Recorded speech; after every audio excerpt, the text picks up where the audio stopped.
चुनाव की तारीखों के ऐलान के पहले से शुरू हुई सीट शेयरिंग की कवायद चुनाव के ऐलान के 5 दिन बाद भी एनडीए में जारी है।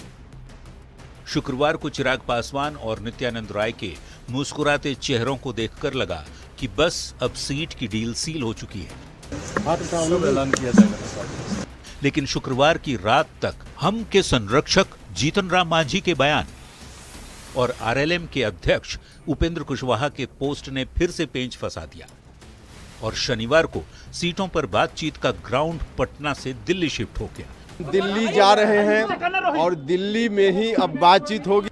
एक ओर दिल्ली में बिहार बीजेपी की कोर ग्रुप की बैठक चलती रही, तो दूसरी ओर सीटों का पेंच सुलझाने के लिए सहयोगी दलों के नेताओं की बीजेपी अध्यक्ष जेपी नड्डा से मेल मुलाकात का दौर चलता रहा। पहले जीतन राम मांझी अपने बेटे संतोष सुमन के साथ, फिर आरएलएम के अध्यक्ष उपेंद्र कुशवाहा जेपी नड्डा से मुलाकात की। मांझी की पार्टी के प्रवक्ता ने कहा, राजनीति में कोई परमानेंट दोस्त या दुश्मन नहीं होता, हमारे सारे विकल्प खुले हुए हैं। था उसको हम लोगों ने उनके सामने रख दिया है, विकल्प हमारे पास खुले हैं। तो उपेंद्र कुशवाहा ने इशारों में बहुत कुछ कहने की कोशिश की। सीएम नीतीश कुमार के साथ मुलाकात के बाद जेडीयू नेताओं की भी दिल्ली दौड़ तेज हो चुकी है। एनडीए में सीटों का पेंच कब तक सुलझ पाता है और कौन सा फॉर्मूला निकलकर सामने आता है, इस पर सबकी नजर है।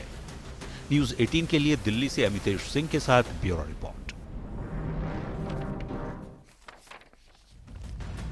तो देखिए, लगातार बैठकों का दौर चल रहा है, उम्मीदवारों के नाम पर मंथन किया जा रहा है। अब आपको चुनावी चाल विस्तार से समझाते हैं, आपको दिखाते हैं कि बैठकों के दौर में किस तरीके की तस्वीरें बन रही हैं और किस तरीके का फॉर्मूला बनाया जा रहा है कि जो सेट नहीं हो पा रहे। देखिए, सीट शेयरिंग का फॉर्मूला अभी तक सेट नहीं हो पाया है।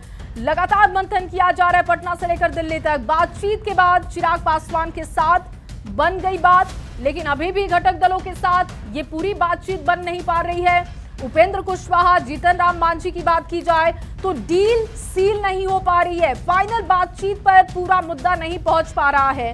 पटना की बजाय अब दिल्ली में बातचीत जारी है और माना जा रहा है कि अगर कुछ भी होता है, संभावित नाम जो हम आपको बता रहे हैं, अगर वो फाइनल होते हैं तो फिर दिल्ली से ही तस्वीर साफ होगी। मुलाकात के बाद भी सीटों पर पेच अब तक उलझा हुआ है, ये तस्वीर क्लियर नहीं हो पा रही है। मुलाकातों का दौर लगातार चल रहा है। सीटों की संख्या पर मांझी कुशवाहा की बात फंसी हुई है। माना जा रहा है कि जो ऑफर किया जा रहा है वो डिमांड से मैच नहीं हो रहा है और इसी वजह से देरी हो रही है। जेडीयू नेताओं से भी दिल्ली में बातचीत हो सकती है।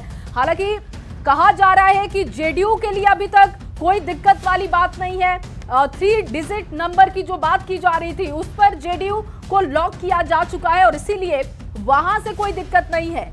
लेकिन दिक्कत वहां आ रही है, जो घटक दल है उनकी डिमांड कुछ और है और ऑफर कुछ और किया जा रहा है।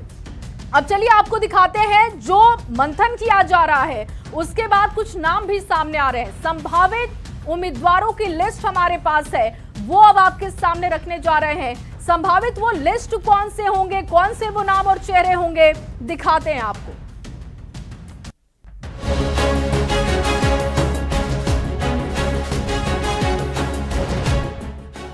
सीटों की शेयरिंग और उम्मीदवारों के नाम पर एनडीए और महागठबंधन में महामंथन जारी है। दिल्ली से लेकर पटना तक सियासी गहमा गहमी है। बिहार विधानसभा चुनाव में सीट बंटवारे का आधिकारिक ऐलान अभी भले ही बाकी हो, दोनों ही खेमों में उम्मीदवारों के नाम तय भी होने लगे हैं।